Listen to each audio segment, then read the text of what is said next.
Dark Elves Chosen by Celeste King, Episode 11. This is it. The grand finale. What do you think will happen? Listen, all I know is that I'm getting the unabridged audiobooks from worldsofprotheka.com. I can't take missing out on another detail. I know how you feel. Use promo code YouTube30 to get 30% off of the full season and listen interruption-free. And who knows? Maybe we'll hear from Savannah and Julius again.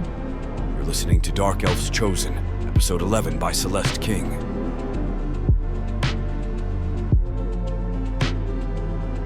Chapter 101. Julius. Inga swings the door open, revealing a small but charming room adorned with warm quilts and delicate artwork. Savannah's eyes widen, sparkling with delight as she takes in the quaint space. "This is perfect," she gushes, running her hand along the edge of a wooden dresser. "Thought you'd like it," Inga beams, her cheeks rosy from the compliment. Bed gives a good bounce. "I'm sure it does," I say as I notice Savannah blush. "Now make sure to come down to the bar this evening for something to eat and join in the fun.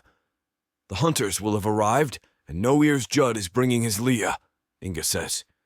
"How does he know if he's playing the right tune if he's deaf?" Savannah asks. "I didn't say he was deaf. He just has no ears," Inga replies. "Now you, Master Julius, make sure you bash that little thing's back doors right in, or I'll be having words with you," Inga said as she backed out of the room, closing the door behind her. An awkward silence quickly settles between Savannah and I as we exchange a nervous glance, our eyes darting between each other and the bed that now seems to dominate the room. "I'm feeling a bit full, Julius," Savannah says, rubbing her stomach in an exaggerated manner. "Yes, me too," I agree, although I'm not sure I do. She bites her lip, her eyes drifting towards the bath. "And, you know, I could really do with a bath. It's been a long walk here." "Of course," I nod, trying to maintain a calm facade. "I'll take a stroll and let you freshen up. And when I return, we can, well, can. Yet, the dark of the evening would set a better tone, perhaps," Savannah suggests. "Yes, of course. It would be much more romantic," I reluctantly agree. Savannah's smile softens as she steps closer, her fingers brushing against my arm. "You're such a kind, gentle elf, Julius," she whispers, her voice a sultry melody that sends shivers down my spine. "But I hope later tonight you won't be so gentle." The wicked gleam in her eyes leaves me breathless, my body tense with anticipation. Swallowing hard, I manage a weak grin before slipping out of the room, leaving Savannah behind to freshen up. Descending the stairs, my heart still pounding from Savannah's suggestive words, I find myself bumping into Inga. Her plump cheeks are flushed, and her eyes glint with mischief. "Oh, is our little princess not in the mood?" she asks, a sly grin tugging at her lips. No, she's just freshening up," I reply hastily, feeling my face heat up. "I thought I'd take a stroll to walk off lunch." "Ah, yes," Inga nods knowingly. "A heavy meal can make the magic wand floppy." My discomfort grows as I shift awkwardly on my feet. "Right. Well, I should be going." "Yet," Inga says, leaning in conspiratorially. "If you like, I could give you a little fluff to get you off on the right foot. Purely a medical arrangement, of course. You don't want to disappoint the princess, or before you know it, she'll be getting taken roughly behind by any thistle herder that will have her." "I have every faith that won't be an eventuality," Julius says firmly. "My dear, sweet Hogus thought the same, much to his sorrow," Inga tells Julius. "Who's Hogus?" Julius asks. "My husband dropped dead at the sight of 8 shovelers taking me in any hole they could stick it into," Inga replied. Of course, the smell didn't help the situation. Thank you, but I'll pass," I stammer, my cheeks burning as I quickly excuse myself and step outside.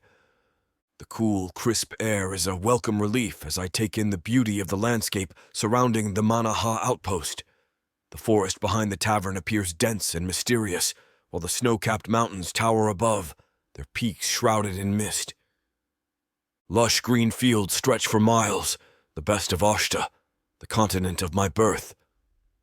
It's been far too long since I've allowed myself to truly appreciate the land that belongs to me.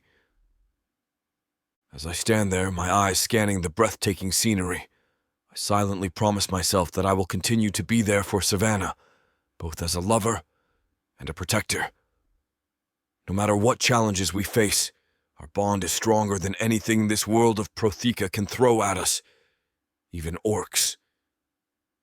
The sound of a deep voice and laughter reaches my ears, pulling me from my thoughts. I look down to see a group of hunters approaching on foot. Dressed in their finest hunting clothes, dark elves and humans ride together, something I've never witnessed before. The sight of them triggers a curiosity deep within me. What could possibly bond these two races together? As the hunters near the tavern, their laughter and banter grow louder, filling the air with a sense of camaraderie and joy. Their excitement is contagious, and I can't help but smile as they enter into the garden of the tavern. "Ahoy there!" one of the dark elves calls out, noticing me standing nearby. "Hello," I respond, taken aback by the friendly greeting. "You're new. Are you here for the hunt?" he asks, extending a hand for me to shake. "I'm Aramis." "And I am Julius." I stop myself and decide not to give my full introduction. It does seem like the right crowd. "Good to meet you, Julius. You look like an elf of good standing," Aramis remarks. "Yes, I believe I am, and you yourself do our race proud with your civility," I reply. "Ah, that as an elf I was not born with nor schooled by any elf in. That I learned from this lot," Aramis says, as he turns and points to a group of human hunters dressed as finely as Aramis. "From humans?" I whisper to him. "How is that possible?" "Well, then join me later for a drink, and I shall tell you how. Only if you want to hear it, of course," Aramis says. "I do, Aramis," I reply, "and I shall join you later." "Excellent. Come early." Gets rather boisterous very quickly. He grins, patting me on the back. "Now, if you'll excuse me, I need to make sure our equipment is properly stored. I shall see you later." I nod, watching as he rejoins his companions, who are already bustling into the tavern. As the door swings shut behind them, I find myself wondering about their origins. Where do they come from? What has brought these races together under one banner? I guess I shall find that out later, and I will reserve judgment until then if this is an abomination that, when I return to my former status in Orthani, should be snuffed out before it spreads through Protheka like a disease. Chapter 102. Savannah. With Julius gone, I take the book, Light and Dark, Origins of the Elf, out of my rucksack. It has been the first time I have had a chance even to flick through its pages. As a scan through it has to be a work of fiction. It tells of a race of good wood elves before the dark elves. Surely that cannot be possible. Then one name sends a chill down my spine. Ethelwulf. That was the name that Julius called out when he awoke after his delirium. What have I stumbled upon? But I must make haste, as Julius may return soon. I shall study this book closer to see what other secrets it holds. I hurry to the tiny but cosy bathroom and thankfully unpeel my dirt-caked dress from me. Steam rises from the hot bath, enveloping me in a warm embrace. The fragrant scent of lavender fills my nostrils as I sink deeper into the water. It's heavenly, the first real comfort I've experienced since leaving Zulgrim's house. My thoughts drift to Zulgrim and his mysterious disappearance. A feeling deep inside tells me we'll see him again, but when or where remains uncertain. As I soak in the tub, I can't help but wonder about Julius and that sword of his. He's convinced we should follow it. But where will it lead us? Can we really trust Ajax? And if so, does that mean Julius must honour his promise to travel to some unknown, the name of which I can't even remember, to rescue Ajax's love from demons? The mere thought sends shivers down my spine. I'd much prefer to settle down with Julius in a cosy little house by the sea, raising lots of little babies together. More little Savannahs than Julius, of course. One Julius is certainly enough for anyone to handle. "Hello, my dear." Inga's voice suddenly startles me out of my thoughts. She stands by the door, smiling warmly. Embarrassment shoots through me, and I quickly try to cover myself with my hands. "Oh, don't worry, Princess. I've seen it all before." Inga reassures me, chuckling. "What can I do for you?" I ask, trying to sound casual despite my embarrassment. "Thought I'd pop in and say hello, have a little chat. I brought some of Greta's hot ale," she says. "I offer a service that may be of interest to you." "A service?" I ask, curious about what Inga might have in mind. "Why don't you get yourself dried off and come sit with me?" Inga suggests, her eyes twinkling. Reluctantly, I agree. "Okay, that sounds lovely." I expect Inga to leave me be for a moment, but she lingers by the doorway, watching me intently.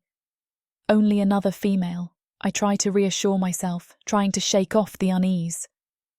As I stand up in the bath, I can't help but feel exposed under Inga's gaze. "Oh, you got lovely tits, Princess, like perky little mountains," Inga comments, making me blush. "Thank you," I say awkwardly, not knowing how else to respond. "And such buttocks to die for.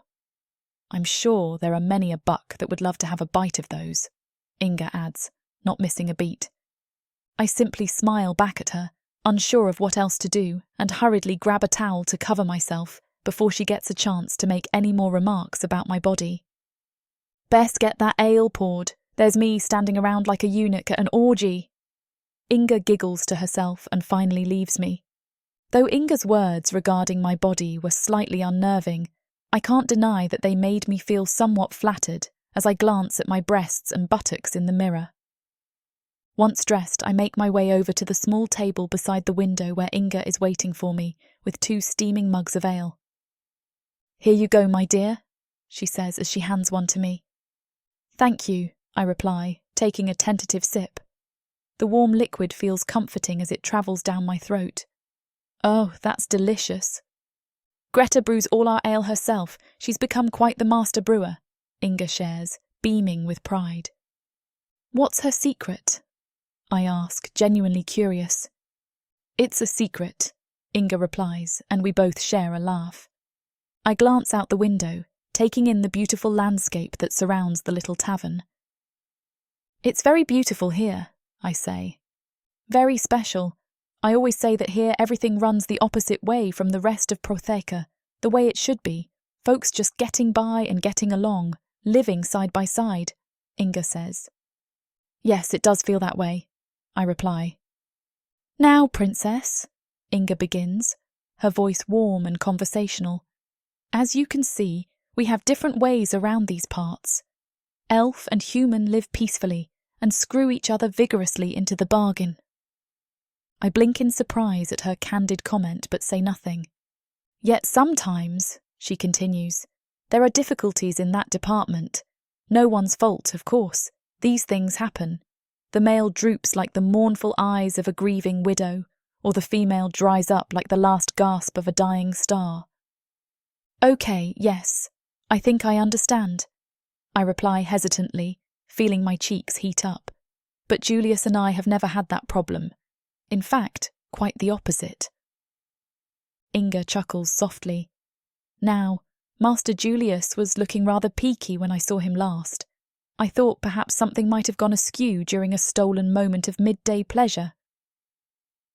I'm taken aback by her insinuation. "No, I just wanted a bath, and Julius, as the gentle elf he is, gave me some privacy," I explain. "Of course," Inga says, her tone dripping with disbelief. "Yes, of course," I reply. I frown, wondering why she insists on discussing such intimate matters. "Forgive me, but why exactly are we having this conversation?" "Well, Princess, I am the local Vipman, you see," Inga reveals, her eyes twinkling. "What's that?" I ask, genuinely curious. "I assist couples in the bedroom that are having problems," she explains. "I've been doing it for years to great success, if I may say so. I'm in much demand." "What do you mean in the bedroom?" I ask, my voice wavering. Right in the thick of it, Inga clarifies. If the male goes droop, I work my magic and send him back into battle stiff as a board.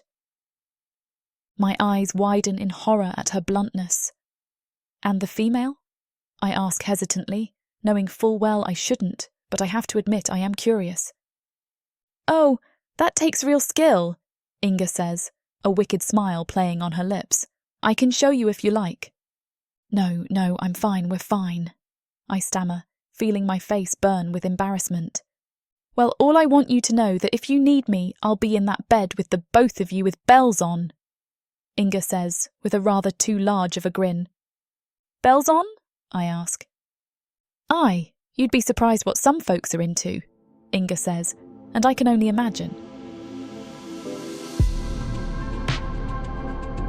Chapter 103. Julius. I stand outside the Manaha outpost, watching the hunters as they sharpen their arrows and blades, wax down their tunics, and polish their boots. The sun is setting and the atmosphere is quite intoxicating. And even though I'm not part of this group of hunters, there's something about their camaraderie that calls to me. They gulp down mugs of ale and make fun of each other in a way that appeals to my primitive urges. But still, how strange to see both elves and humans interacting like this. "Screw you!" one hunter shouts, laughing as he playfully shoves another. "You couldn't hit a tree if it was right in front of your face." "Watch me," the other hunter replies, taking aim at a nearby tree trunk and hitting it dead center with an arrow. "Lucky, that's all," the first hunter mutters, but he can't hide his impressed grin. I decide to approach and introduce myself. Striding over with a confidence that only I possess, I clear my throat to get their attention. They all turn to look at me, eyebrows raised in curiosity. "Good day," I say, putting on my most charming smile. "If I may introduce myself, I am Julius of the Rosenfire family of Orthani." I bow, still smiling. The elf and human hunters just stare at me, their expressions unreadable. I keep smiling, awaiting a response. "Orthani?" one of the elves finally says, breaking the silence. "That's quite far from here, isn't it?" "Indeed," I reply, straightening up. "I've traveled many miles and had more than a few adventures on the way, and I must admit I find the adventure that you are about to undertake quite intriguing." "Is that so?" A human hunter smirks, crossing his arms. "And what would a fancy noble like yourself be adventuring for?" "It's a long story, but I've battled my way to this point with courage and skill. Against all the odds, I have fought beasts and bandits and even killed a few orcs," I inform them. "Is that so? Well, we are humbled to be in your company, Rosenfire the Brave," a hunter says with a smirk to the others. "Oh yes," I reply, each battle taken in my stride. "What have we here?" a voice asks. I turn to see a well-built, half-elf, half-human approach. His face is rugged and handsome, his hands large enough to crush bones, and his eyes bright blue and piercing. "How goes it, Torin? We have a hero in our company," one of the hunters says. "Well, I wouldn't go that far," Julius replies. "Did I hear the name Rosenfire?" Toran asks. "Indeed you did," I state with my usual air of confidence. "Julius Rosenfire at your service." "My service, eh? Since when has a Rosenfire been in the service of anyone?" Toran asks. "Well, actually, now you mention it," I say before he cuts me off. "I wasn't asking, I was telling," Toran says. "I'm not sure I'm following you," I say. This Toran seems a bit short, maybe just his way. I'll keep things civil, but will also my guard. "My grandfather worked for the Rosenfire family," Toran says, glaring at me. "Oh, really? What a coincidence, small world, eh?" I reply, trying to keep things light. "What did he work as?" "He used to wipe your grandfather's ass until one day he missed a bit, and your grandfather beat him to a pulp," Toran says. "Maybe your grandfather should have put a little more effort into his craft," I scoff back, unwilling to let this man demean my family. The hunter's face turns solid with rage, and I can feel the anger radiating off of him like heat from a fire. "Enough!" shouts Aramis as he swiftly approaches us. His commanding presence draws the attention of everyone present. The past is the past, and we must let it go.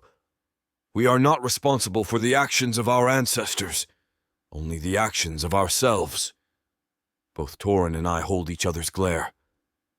I'm not sure I wholly agree with Aramis on this one, but I'll play along. This Torin chap seems to be a dick of the highest order, but I like Aramis. He is a full dark elf after all. Now, Julius, I would like you to meet my son, Torin. We both nod at each other, acknowledging the introduction in respect for Aramis. His son, eh? That's an interesting turn-up. Julius will be joining us for a drink later, Torin. He'd like to know more about our clan of elves and humans, Aramis says, turning his attention back to his son. I bet he would, Torin replies, a hint of suspicion in his voice. He clearly doesn't trust me, but I don't trust him either. Maybe even Julius would like to join us on the hunt, Torin suggests, raising an eyebrow at me. By his words, he's as experienced in killing as we. Well, we were planning on moving on, I say, trying not to sound if I'm trying to make excuses, but it is obvious as day I am. I doubt the hunt is a place for a dandy elf from Orthani, one of the hunters says, and the others laugh. That's a pity, Torin says with a smirk. If the elf has business, we cannot expect him to delay it for a hunt, Aramis says. I can sense their judgment of me, and it grates on me. Actually, it's not that important. I'd be honored to join you, Aramis, and I turn to Torin and nod. You. As we stand there, sizing each other up, I can't help but feel a mixture of excitement and apprehension. I've never been much of a hunter, but now is not the time to back out. I will show them what Julius Rosenfire is made of and, without doubt, bring down this beast. Excellent, Aramis says. Until later. I look forward to it, Aramis, I say, and turn without acknowledging the half-breed asshole Torin. As I stride away from the group, it does dawn on me what have I gotten myself into. Hunting wild beasts is not really my area of expertise. But there's no backing out now. They'd see me as a coward, and that's the last thing I am. I'll overcome. I always find a way to turn things in my favor. If I didn't, I'd be a very dead elf by now. Yes, I'll show these half-bred mongrels who they're dealing with. By the time we return, I'll have the head of the manaha as a trophy and earn their respect. Whatever the hell a manaha is. I hurry into the tavern and down the tiny corridor to our room and fling open the door, ready to reveal my quest to Savannah, who no doubt will swoon at my bravery. Only to find Savannah sitting at the little table by the window with Inga. Oh, hello, I say. Master Julius, I trust your walk was refreshing, and put the string back into your bow, Inga says with a wink. Yes, my bow is well strung as it has always been, I reply. Inga gets up. Well, I'll leave you to it then. It was lovely chatting with Savannah, and don't forget that finger trick. It works a treat every time. Savannah blushes, and I wonder what sort of trick a finger can do. Thank you, Inga. We shall be down later, Savannah says as Inga leaves our room. Right.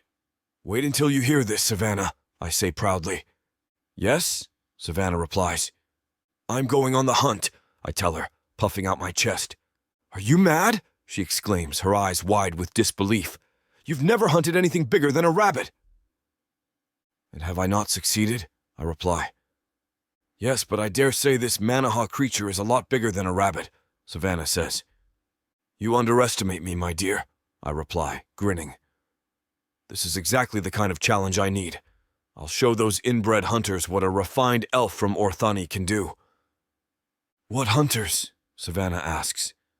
Oh, I made friends with two of them, well, one actually. I don't care much for the other one, I replied. And what does this other one think of you? Savannah asks. He hates me, I replied. So I doubt that he will have your back if things get tricky, Savannah asks. Probably not, but his father will, I reply. Over his son? Savannah asks. You have a point, but don't you worry. I can take care of myself, I assure her. Julius, be careful, Savannah says, concerned. You could get seriously hurt, and I don't know what I would do without you. Savannah, never fear. I assure you I will be fine, I say, my voice full of bravado. I shall return. You have my word. All right, she sighs, resigned to my decision. If you must, you must. I must, I reply. The hunt is on, and Julius Rosenfire will not be outdone. But tonight we shall drink and get merry, and of course find out more about the half-breed hunters. Chapter 104. Savannah. The steam from the hot water fogs up the small bathroom mirror as I desperately try to scrub the stains out of my dress. The fabric is worn and frayed, but it's the best I have. My heart flutters with anticipation at the simple thought of going downstairs for a drink and something to eat. How normal it feels. But Julius always lingers in the back of my mind, his impulsive nature making me worry about him on this hunt. Damn it, I mutter under my breath as the stubborn stain refuses to leave my dress. My reflection in the foggy mirror reveals an exhausted woman, someone who has been through so much, yet still finds the strength to keep going. For Julius, I remind myself, and for us. I take a deep breath, trying to calm my nerves. One last glance in the mirror tells me that my appearance isn't perfect, but it's the best I can muster for now. With a sigh, I open the door, hoping to show Julius my efforts. However, the room is empty, and frustration surges through me. Where could he have gone? Did he grow bored and leave without me? Typical Julius, I think as I step out of the room, my irritation growing by the second. As I make my way down the tiny corridor, the sound of laughter and conversation from the tavern below pulls me forward, a bittersweet reminder of the ordinary life we had left behind.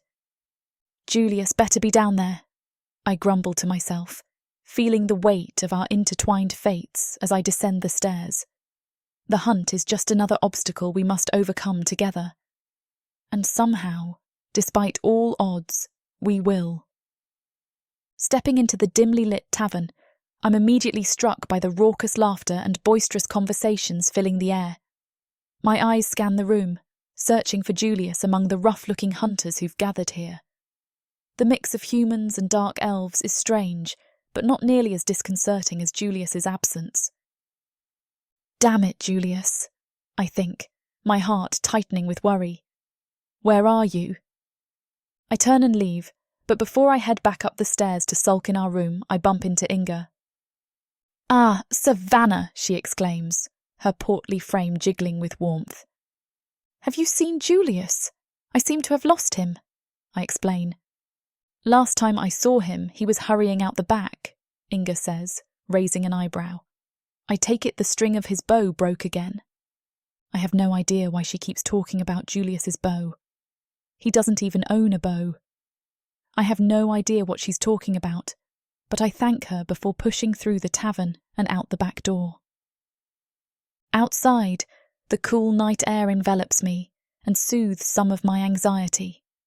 Across the field, I hear the faint crack of what I know to be magic, followed by a familiar string of curses that I know as Julius's repertoire. I hurry towards the small wooded grove where the sounds are coming from. As I approach, I see Julius standing in front of a tree, his brow furrowed and sweat beading on his forehead. He doesn't notice me watching, so he is focused. His hands flicker with arcane energy, and he releases a weak bolt that barely scorches the tree bark. Damn it! He yells, frustration evident in his voice. I wince, knowing how much he hates this. I stand at the edge of the wooded grove, watching Julius struggle with his magic. Each failed attempt adds another layer of frustration and anger to his face. I know he needs my support now more than ever. Taking a deep breath, I step forward. Julius, I call out gently, stepping into the grove. He whirls around, surprise and embarrassment flashing across his face. Ah, Savannah, I was just fine-tuning, might come in handy for the hunt. He admits, rubbing the back of his neck, clearly upset but trying not to show it. "Your magic will return," I say, trying to reassure him. "You saw, didn't you? Weak, I'm weak," Julius says, putting his head in his hands. "Julius, don't torment yourself," I say softly. He turns to me, his eyes full of longing and sadness. When will this end? When will I be Julius Rosenfire again, a master of magic, untouchable, feared, and respected by all of Orthani? His voice cracks, and my heart aches for him. "You will be that again, Julius." I know it. I reassure him, reaching for his hand. "We've been through so much together. We can get through this too." Julius sighs, his eyes meeting mine with a mix of anger and vulnerability. "This is all the fault of that father of yours and your prick of a brother." Julius can't hold his anger in any longer. "If it weren't for them—" "I am so sorry for that, Julius," I reply, guilt washing over me. "It's true. If not for my family, he wouldn't be going through this pain. And yet, Savannah, you have not condemned them once for what they have not only done to me, but to you as well." Julius is really letting go now, his rage boiling over. "They were willing to whore you out to a bunch of double-dick nagas. Everything that has happened to us, everything that nearly killed us, is their doing. Can't you see that? Can you admit that?" I pause, looking into his eyes. They're filled with hurt and betrayal, emotions I never wanted to cause him. But he's right. Yes, I understand that, Julius. I understand that without you, I would be broken and most likely dead. I love you, Julius, you know that. And we will revenge them together. "Really?" Julius asks, his expression softening. I nod, determination filling me. "My family was wrong, and we won't let them hurt us anymore." "Oh, and yes, of course, I love you. But really, I tell him, together we'll make them pay for what they've done." As we stand there, our fingers intertwined, I can feel the power of our love. No matter what obstacles we have faced, we overcame them together. A shiver runs down my spine as I stare into Julius's eyes, his fury gradually fading into a smouldering passion. The air around us feels charged with electricity, our emotions colliding and intertwining. "And how far would you go, my dear Savannah?" Julius asks. I say it without hesitation, feeling a fire burn within me. "We will kill both of them, you and I together." "Damn," Julius says. "That's deep." "I know," I reply. We lock eyes, the intensity of our shared decision igniting something primal in both of us. We're no longer just Savannah and Julius. We're a force to be reckoned with, a united front against those who have wronged us. The air in the little grove seems to pulse with our combined energy. Unable to resist the magnetic pull any longer, we rush toward each other, colliding in a fierce embrace. Our lips meet in a searing kiss, a physical manifestation of our newfound resolve. As we lose ourselves in the moment, the world around us fades away, leaving only the two of us and the promise of vengeance that binds us together. Chapter 105. Savannah. Julian pulls me to him, desperately pressing his mouth to me and forcefully walking us until my back presses firm against a tree. I moan into his mouth as his hips press against me, his erection already straining against his pants. I arch my hips closer to him, loving how firm he feels against me. My hands grip his chest, and he grinds against me with a moan that makes my heart quicken its pace. "Right here?" I manage to ask between his rough kisses. The sensation is making my head spin as the sounds of the grove flutters softly in my ears. "No, not here," he breathes, his voice ragged with desire. He looks around, eyes darting from side to side as if searching for something. Then, with a determined look in his eyes, he pulls me away from the tree and starts to lead me further into the grove. The grass is soft and lush beneath our feet as we walk, swaying gently in the warm breeze. The sunlight filters through the leaves overhead, casting dappled shadows on our skin. We venture deeper into the grove until we find a small clearing surrounded by tall trees and shrubs. It's private and secluded. He finally stops and turns to face me, his breathing ragged as he takes in my appearance, my parted lips, my flushed cheeks, my wide eyes filled with wanton need. Without another word, he crushes his mouth to mine again, his tongue exploring deeply, claiming possession of my mouth as he presses me against a nearby tree. Unfortunately, YouTube won't allow us to run the rest of this steamy scene on the air. To get your hands on the dirty details, grab this audiobook from worldsofprathika.com. Better yet, with discount code YouTube30, you can get the entire first season of Dark Elves Chosen for 30% off, as well as any other digital products, like our library of unabridged audiobooks and endless rows of ebooks. Should we get back to the story?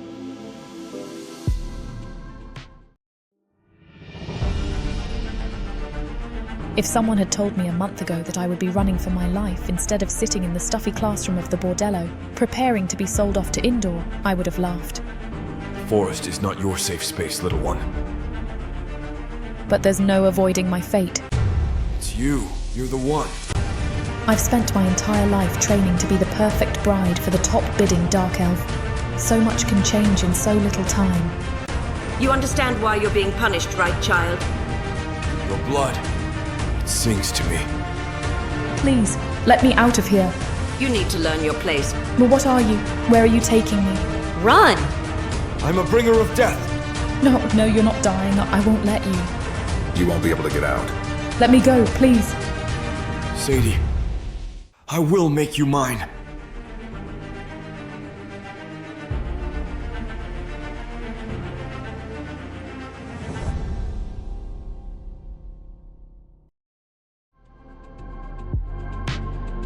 Chapter 106. Julius. A warm glow radiates from the setting sun as Savannah and I emerge from the wooded grove, flushed and entwined in each other's arms. Our lovemaking had been nothing short of mind-blowing, leaving us both breathless and giddy with happiness. As we walk back to the tavern together, I know it's probably not the right moment, but... So, the whole kill your father and brother thing... I didn't mean to pressure you into something that you feel, I ask hesitantly, not wanting to ruin the moment but needing answers. It's okay, Julius. It's the only way you and I will be free, Savannah says softly. And I don't think they really are my father and brother. This revelation sends a jolt through me. What? Well, of course I can't be sure, but since all this began, and then the bond, and then being able to look at things in a different way with an instinct I never had before, I'm beginning to think that I come from elsewhere, she explains. Elsewhere? I ask, trying to make sense of what she's saying. It's hard to explain, and maybe I'm wrong. Savannah looks at me with vulnerability in her eyes, seeking reassurance. Maybe you're right, I concede, offering a small smile. Anyway, regardless, they are brats. Evil brats, the both of them. And the world is much better off without brats, Savannah states firmly.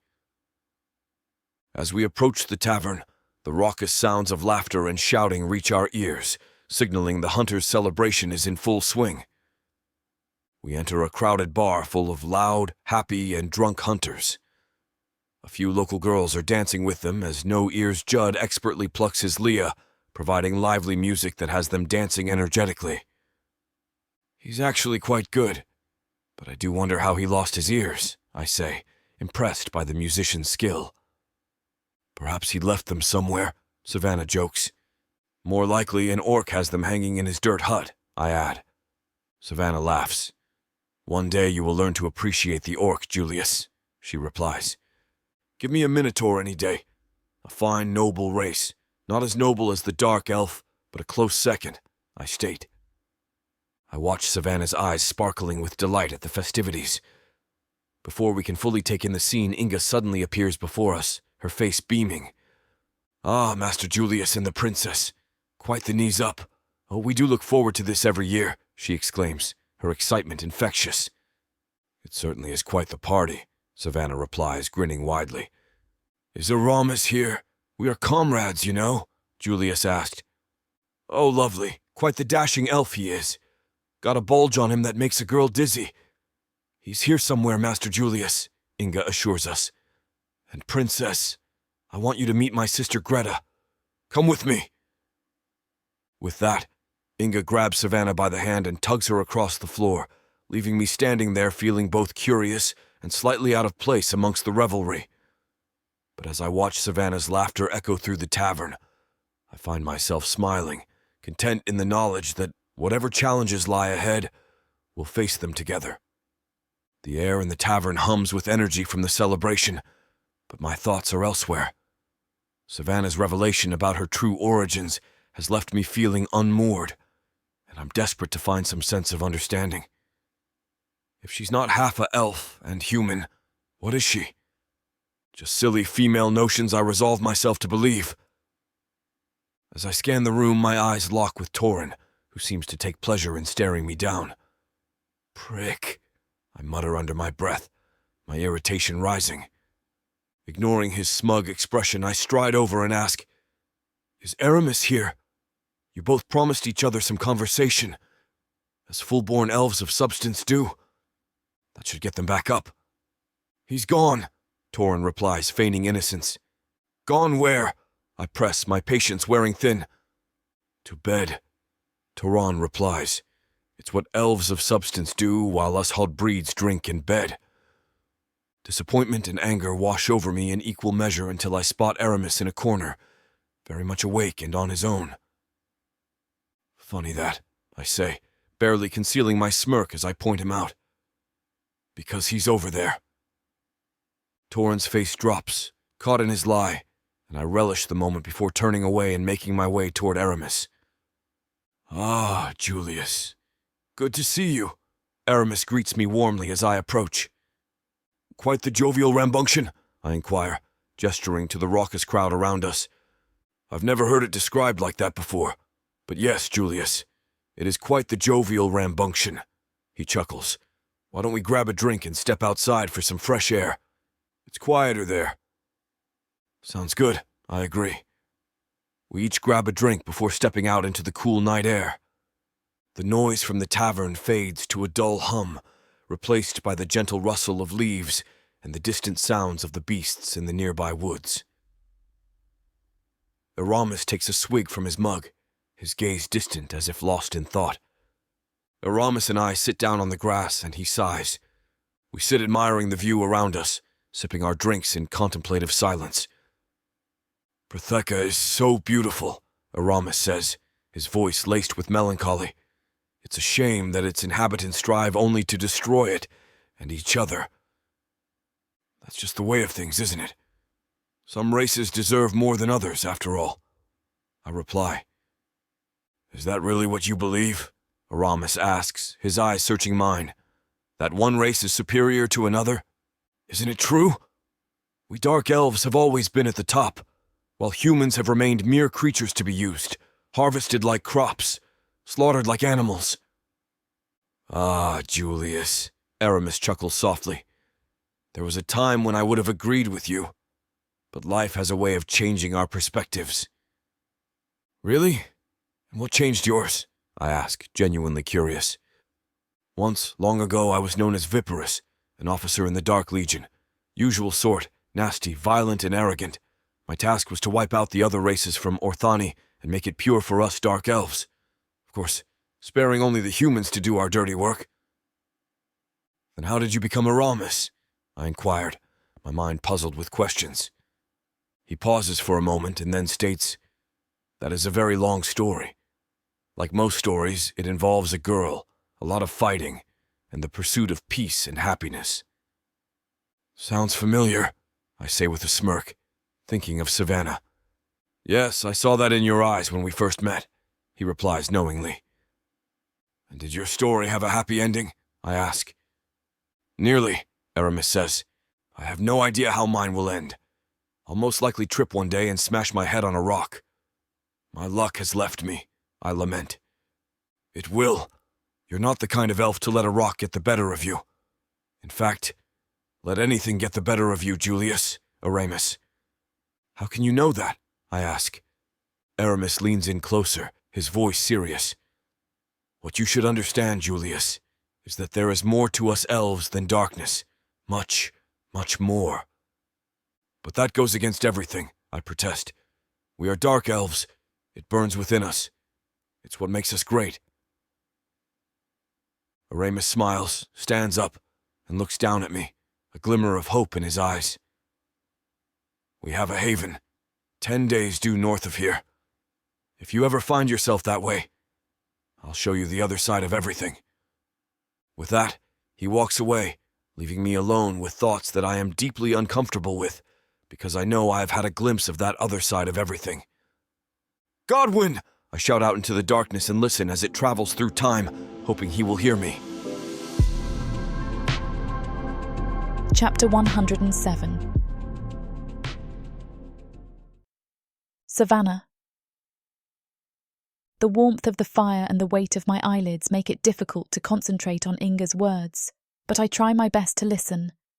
Her sister Greta keeps filling my glass with more of that sweet, intoxicating wine, and I can't help but feel a little guilty for not being able to get over her beauty. She is the complete opposite of her sister, one of the most beautiful women I have ever seen, with jet black hair, pale skin, and striking grey eyes. I fear what might happen when Julius sets his eyes upon her. We were born into slavery. Inga continues, her voice soft yet strong. But as a young teen, I managed to escape, taking young Greta with me. Really? I murmur, taking another sip of wine. We fled into the mountain forests and came upon this tavern, then run down and owned by an old elf who took us in. He taught us the skills to run the place ourselves. A kind old elf? I ask, intrigued. Yes, indeed, Inga confirms.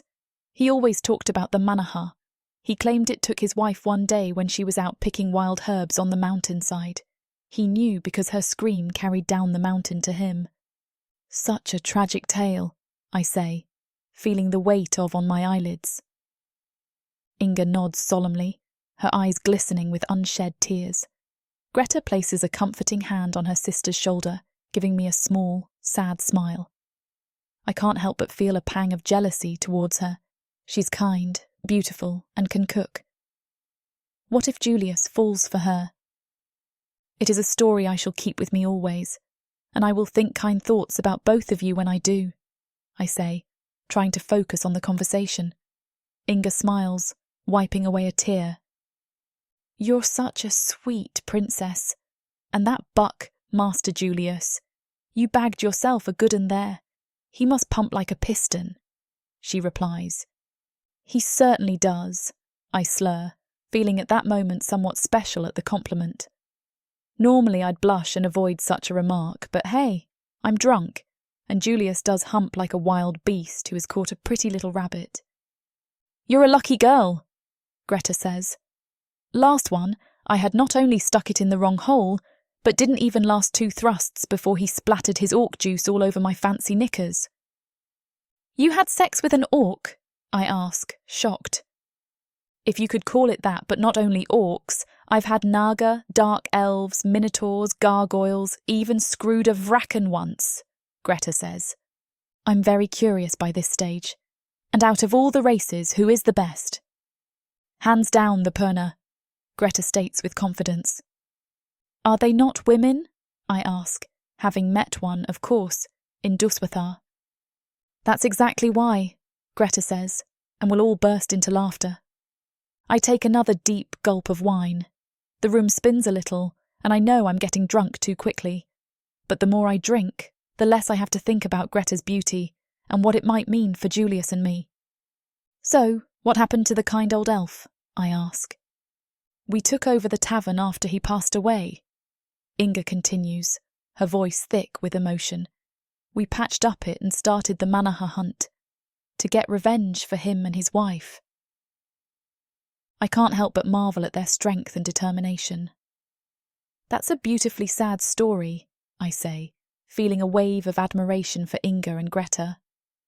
The door creaks open, and Julius steps inside and to our table, his eyes immediately finding Greta. My heart sinks as he greets them. "Savannah, Inga, oh, and who might this be?" Julius asks in that tone I hate. "My sister Greta, the cook," Inga replies.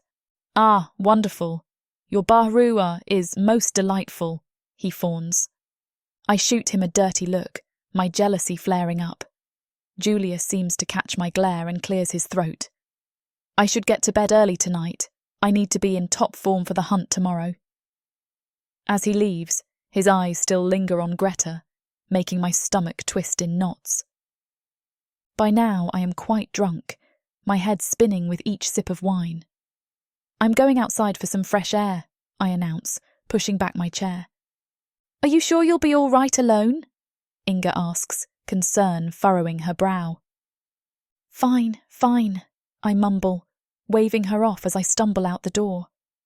Outside, the cold night air hits me, momentarily sobering my senses.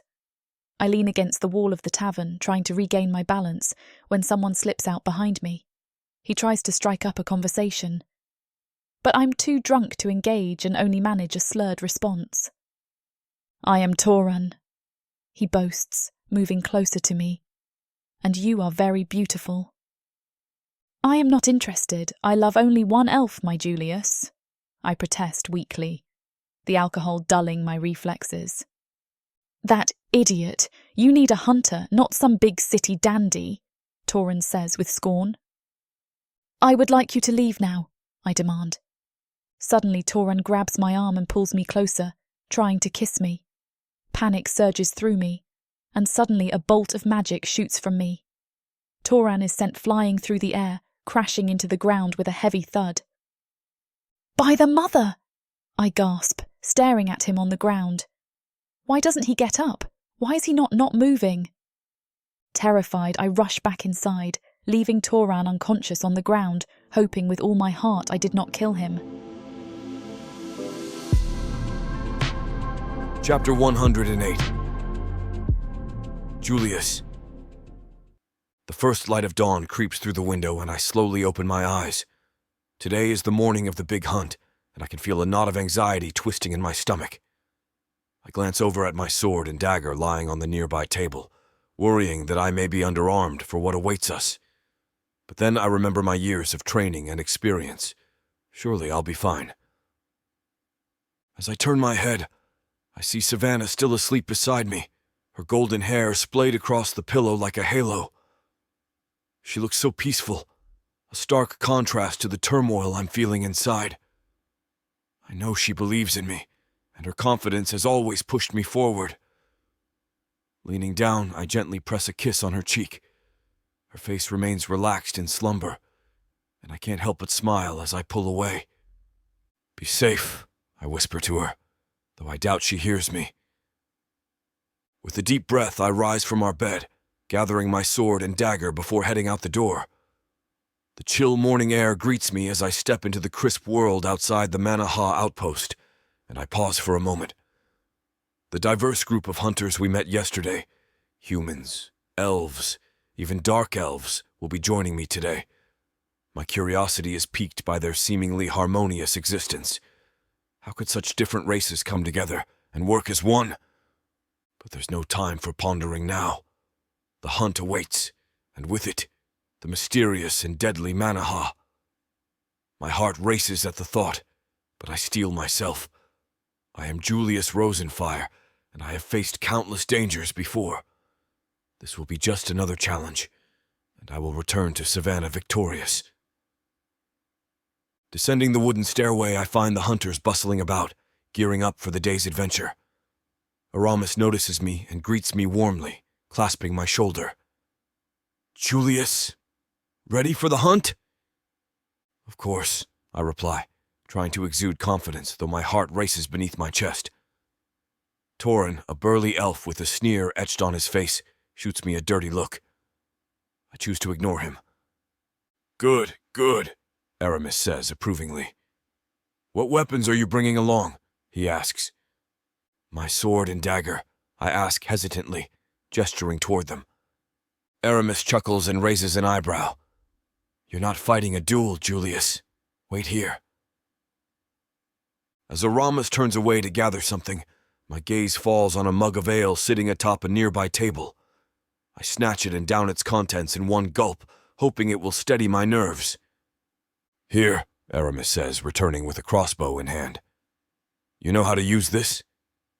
Of course, I lie smoothly, accepting the weapon from him. Great. Time we were moving out. It'll be mid-sun before we reach the mountain.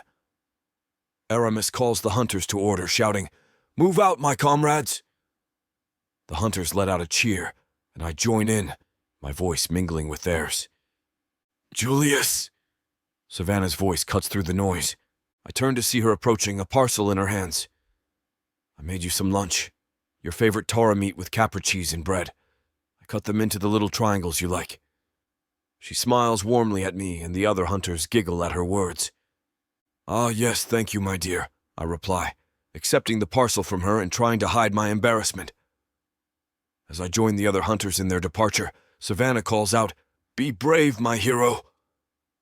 This elicits more laughter from the group, but I square my shoulders and march forward, determined to prove myself. The sun is just beginning to rise as our hunting party moves along the path that leads towards the forest and up into the mountains. Aramis walks beside me, his stride confident and purposeful.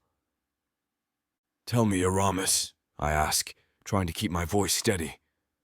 How likely are we to actually find the manaha? Aramis chuckles softly. In all the years I've been hunting it, I've never once caught sight of the beast. Oh, we've heard it, of course. Screams of men and elves alike being torn to pieces. He pauses for a moment, his eyes narrowing. The key, Julius, is for everyone to stick together. Some fools seek glory in taking down the manaha alone, so they slip away from the group. Those are the ones who never come back. Stick with me. I nod firmly, swallowing hard. I have no intention of seeking off on my own. I'm not some damn show-off like Toron, who strides ahead of the group as if he owns the mountain. The silence surrounding us is eerie, only broken by the occasional crunch of boots against the rocky path. As the forest begins to disappear behind us, we start our ascent up the mountain path. The higher we climb, the more the silence presses in on me. I'd be lying if I said I wasn't scared mindless. Stay close, Julius, Aramis warns as we continue upward. Not a problem, I reply, nodding once more. I know that Aramis is my best chance of survival on this hunt, and I have no intention of straying from his side. The path narrows as we climb higher, and the silence is even more oppressive. I glance down at the valley below, spying the little outpost that seems so far away now. I hope I'll make it back alive. Hopefully the beast will be nowhere to be found, and we'll be home in time for supper. Hey, Julius! Toron suddenly shouts, interrupting my thoughts. We should stop soon and let you eat your triangle bread. The others roar with laughter, and I feel my cheeks burn with embarrassment. I grit my teeth, trying not to let my anger show, but I swear if I could, I'd shove my sword right through Toron's smug face. Ignore them, Julius. They mean no harm, Aramis says gently, placing a hand on my shoulder. As we turn a bend on the path, a thick, petrified wood sprawls before us on a mountain plateau. The branches of the dead trees twist together, making it look impossible to pass through. How do we get through there? I ask, eyeing the tangled mess with trepidation. Osron, lead the way, Aramis calls out, and a small half-breed rushes forward toward the wood. He stares at it for a second, nodding his head, then calls out, This way.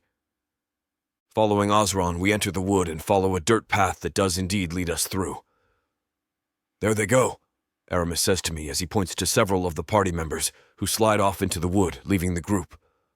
Fools, he adds with a shake of his head. Where does this lead us? I ask, trying to keep my fear in check. We call it the arena, Aramis explains. Although no fight has ever taken place there, it's an old crater and, for us, the best place to fight the manaha. We camp there and try to draw it out. How do you do that? I ask, curious but wary of the answer. Osron sings, he replies simply. Really? How does that work? I ask. Osran is born from a Purna. His singing is so beautiful and seductive that some of the men even try to screw him, Aramis explains, a smirk playing on his lips. And you hope the manaha will as well? I ask. That's the plan, Aramis says, leaving me bewildered, but I trust Aramis. The first blood-curdling scream shatters the silence, causing every fiber of my being to tense. The group freezes in place, and some cover their ears as the sound of the hunter's unbearable pain echoes through the petrified wood. Aramis whispers with urgency, "Move it!" Osran darts off up the dirt path, and we all follow suit. Then, a second scream, just as horrifying as the first, reverberates through the air. I'm starting to panic now, but I force myself to push on. As we reach the massive clearing surrounded by towering rock walls, I understand why they call this place the arena. We gather in the center, and yet another terrifying scream echoes off the walls. There is no time to lose. "All right, Osran, you're up," Aramis says, his voice steady despite the circumstances. I watch as Osran takes up position and readies himself to sing. This should be interesting, I mumble to myself, still bewildered at the plan to use Osran's seductive singing to lure the manaha. But before Osran can even open his mouth, the unthinkable happens. The manaha bursts out from the wood, a monstrous creature made of both stone and flesh. It moves with such speed that my eyes struggle to keep up. The lower half of its face is living tissue, while loose folds of mottled red and purple flesh hang from either side of its stony orifice. Slick muscle fibers writhe subtly with each intake of breath, and at the center, a long slab of tongue hangs out, leaving us unsure if it's rough stone or eerily lifelike flesh. "Damn," I mutter under my breath, my eyes locked on the horrifying creature before us. "Steady, hunters!" Aramis calls out, and the hunters snap into battle-ready positions while Osran faints, and I try not to soil myself. Chapter 109. Savannah. The cold wind bites at my face as I stand at the back of the manaha outpost, looking up at the mountain in the distance. Julius is up there somewhere, and I can't help but worry about him. He's always been a fighter, strong, skilled and cunning, but this time feels different. Maybe it's because I'm not by his side, sharing the danger with him like we usually do. Or maybe our bond is stretched to its limits, and I fear that it could break. Quite the view, isn't it? Inga's voice startles me. I turn to see her and Greta emerging from the outpost, carrying several large sacks, axes, and sharp-looking kitchen knives. "You heard any screams yet, Princess?" she asks me. "I don't think so," I reply, my mind racing at the thought of what might be happening on the mountain. "Only a matter of time soon. There will be bodies tossed off that mountain like nobody's business," Inga says, and Greta nods in agreement. Despite her stained and unflattering cook's outfit, Greta still looks stunning, which only serves to annoy me further. My thoughts return to Julius, and I hope that he's safe up on the mountain. We've faced so many challenges together, fought countless battles, solved endless mysteries, and I can't bear the thought of him dying alone. A chill runs down my spine as the faint scream echoes from the mountaintop, shattering the eerie silence. "And so it begins," Inga says. What if it's Julius?" I stammer. "Eyes up, Greta. They should be on their way down any second," Inga says. "My eyesight is not what it used to be," Inga confesses, squinting towards the scene. Greta gazes intently at the mountain, her sharp eyes scanning for movement. Suddenly, a tiny figure appears against the blue sky, flung off the top. "Here they come," Greta announces. "Oh, he's landed in a good spot. Easy to get, Inga," Greta adds. "Marvellous, my legs aren't what they used to be either," Inga grumbles, rubbing her thighs. "Care to join us, Savannah?" "Doing what?" I ask, my confusion growing. "Collecting the poor souls," Inga says.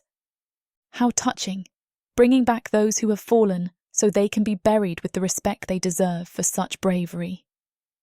Yes, Princess, sort of, Inga replies. Wait, but what if it is Julius? I never thought about that, I exclaim, anxiety gnawing at me. It wasn't, Greta reassures me. How do you know? I ask. Full-bred elves fall faster than half-breeds, but full humans fall slower than half-breeds, Greta explains. What about full-bred elves and full-bred humans? I ask. I'm not sure why, but I did. That depends, Greta replies. Oh, I say, and decide to leave it at that. Suddenly, another scream pierces the air, causing me to jump. Oh, another one, Greta! Inga exclaims with a strangely placed excitement in her tone. Oh, that one landed not too far from the other, Greta observes, her tone just as excited as her sister's. One more will see us through the winter, Inga adds, and Greta nods in agreement. Okay, I think to myself, there is definitely something odd going on here. I glance at the axe, kitchen knives, and sacks they carry, none of which a full-sized elf, human or half-bred, would fit inside. The courage I summon feels like a fragile bubble, ready to burst at any moment. Can I ask a question? I say meekly. Ask away, Princess, Inga replies. If we are going to bring the bodies back, why do we need an axe, kitchen knives, and sacks? I inquire. Inga and Greta burst into laughter, which puzzles me further. Am I the one missing something here? Why do you think, Princess? Inga replies. We cut them up there and then. No point dragging a whole body back when you're going to cut them up anyway. My fear and disgust rise like bile in my throat. Why do you cut them up? Surely that is no way to treat a brave hunter, I protest. Inga and Greta exchange amused glances before laughing again, their mirth only amplifying my horror.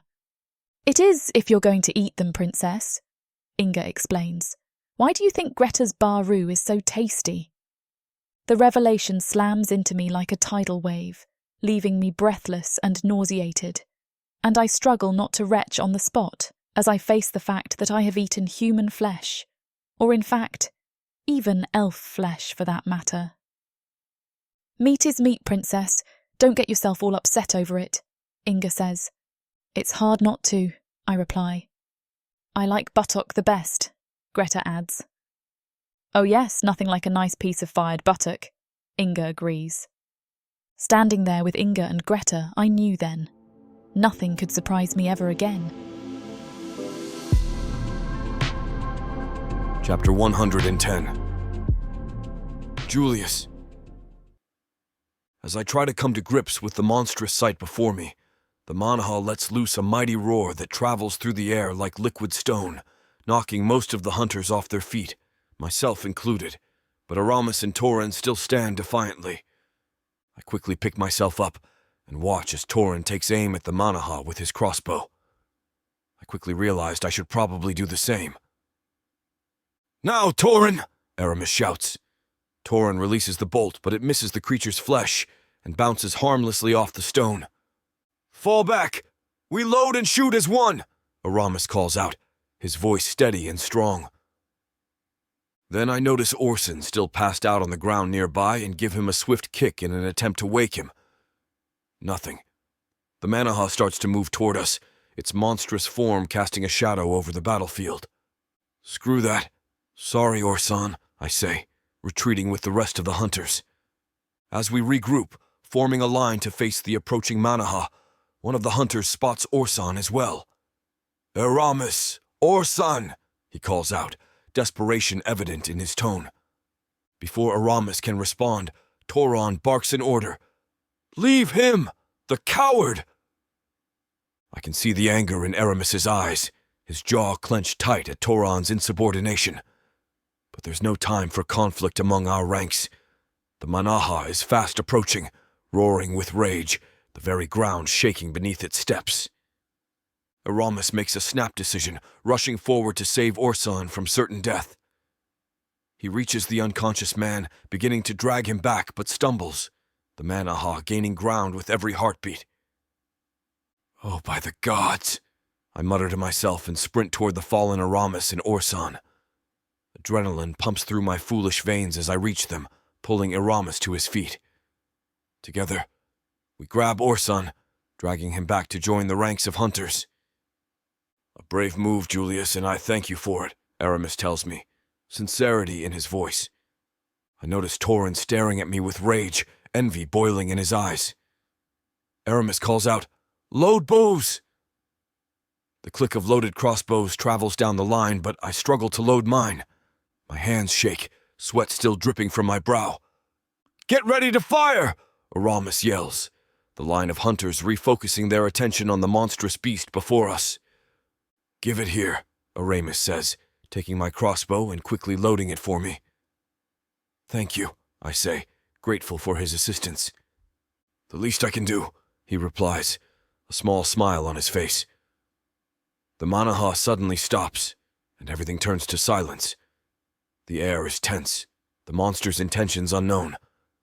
"Fire!"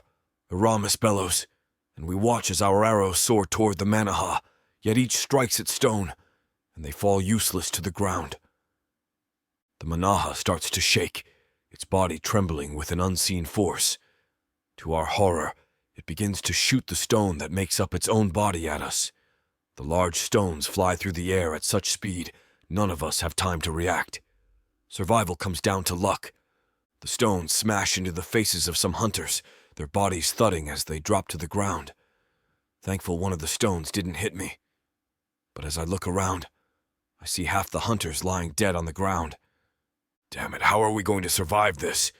The remaining hunters and I stare in horror at the carnage around us, the dead bodies of our comrades scattered across the arena. The manaha's now flesh-covered body looms in front of us, its grotesque face oozing pulsating flesh. "We're doomed!" one of the hunters shouts, panic-stricken. He breaks rank, attempting to dart past the manaha, but the creature is faster. It leaps high into the air, landing directly on top of the escaping hunter, crushing him to a pulp. My stomach churns at the gruesome sight. The manaha turns to us, almost mocking, as the stone rejuvenates, covering his flesh once more. "Reload before it lets loose its stones again," Aramis shouts, urgency filling his voice. This time my hands are steadier, and I manage to load my own crossbow without assistance. "Fire!" Aramis commands, and we all release our arrows in unison. As they fly through the air, I know we're all thinking the same desperate thought. Please hit its flesh this time, or we are doomed.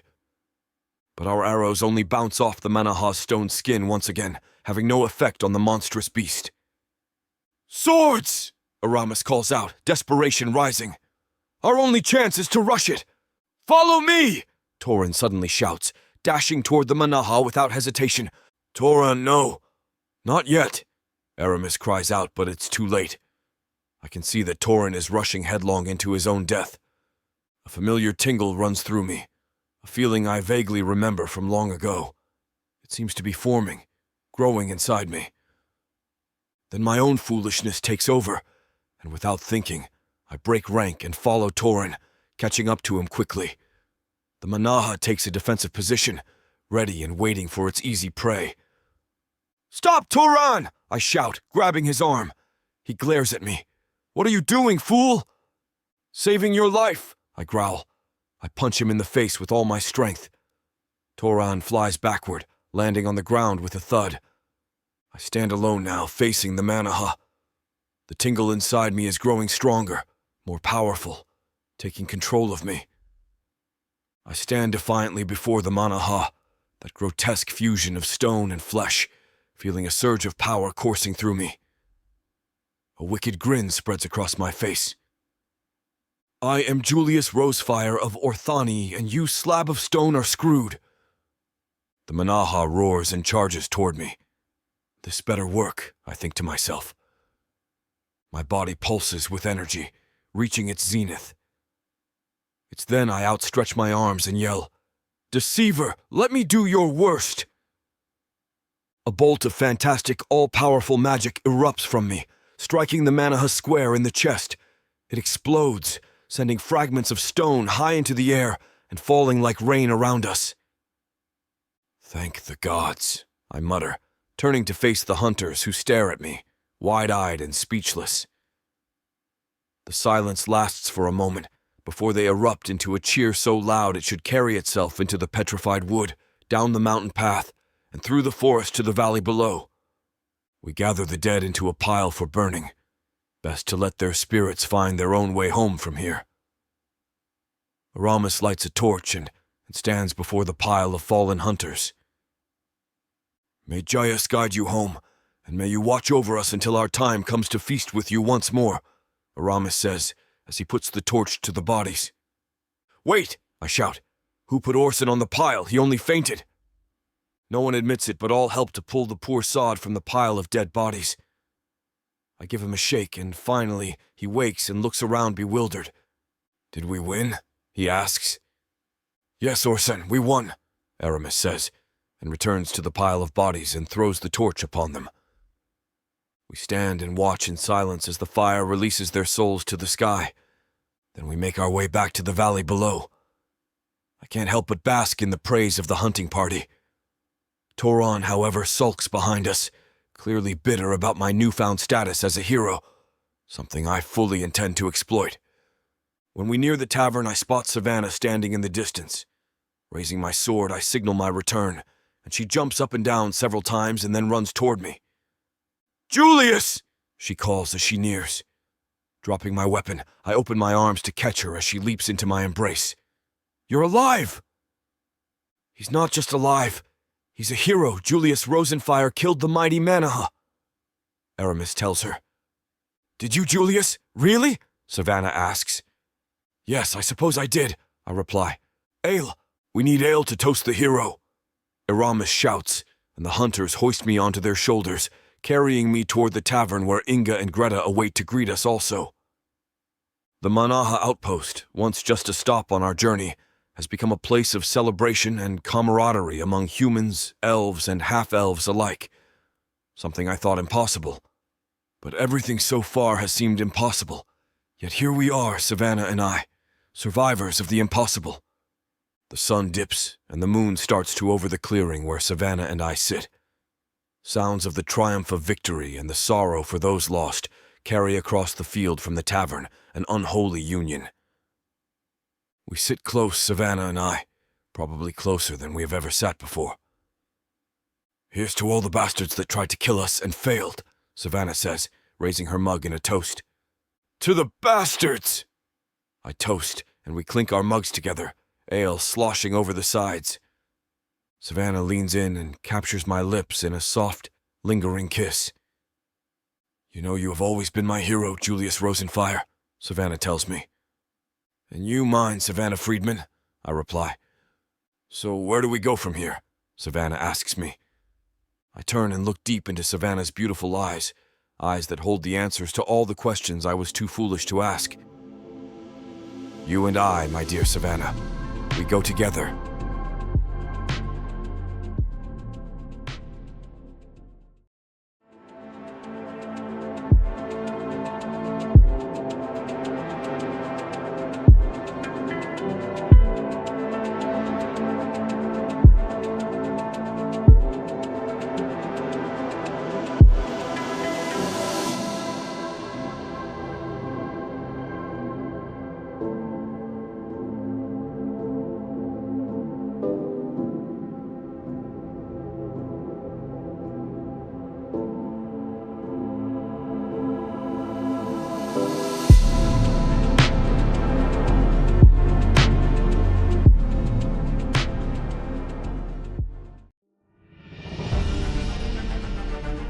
If someone had told me a month ago that I would be running for my life instead of sitting in the stuffy classroom of the bordello, preparing to be sold off to indoor, I would have laughed. The forest is not your safe space, little one. But there's no avoiding my fate. It's you. You're the one. I've spent my entire life training to be the perfect bride for the top-bidding dark elf. So much can change in so little time. You understand why you're being punished, right, child? Your blood. It sings to me. Please, let me out of here. You need to learn your place. But what are you? Where are you taking me?